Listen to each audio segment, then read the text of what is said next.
220 N on my clearance light. Something that the commercial vehicle is 13 foot 6 inches in height. My headlamp, rubber gasket present, properly mounted and secure. Has two functions: low beam 250 feet, high beam 500.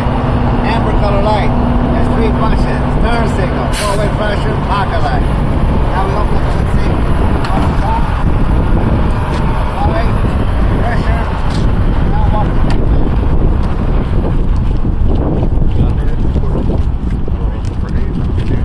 my coolant reservoir, properly mounted and secure.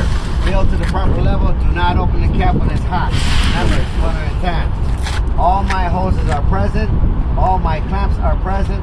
Any electrical wire I see does not be exposed. This particular hose I'm following goes to my water pump. It is gear driven. Properly mounted and secured. No leaking. I'm done with this side. We're going to go to the other side.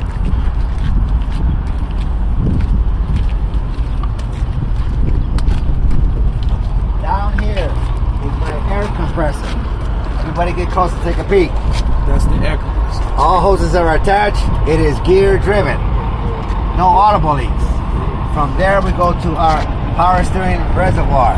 There's my dipstick. Pull it out, clean it, put it back in. Must be at the proper level.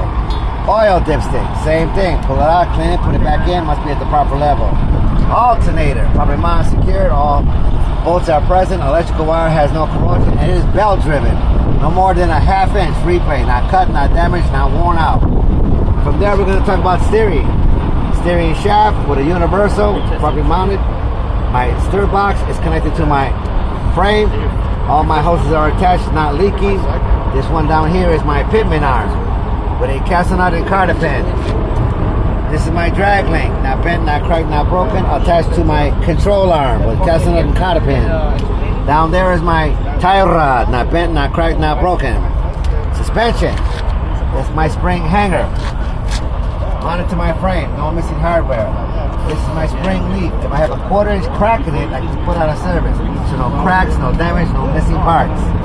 There's my U-bolt and my settle connected to my axle. No missing hardware. It's Biological. There's my shock absorber right next to it. Rubber bushes top and bottom, not leaking hydraulic fluid. It's Biological again. Brake hold, probably mounted secure to my brake chamber. Probably mounted secure to my axle.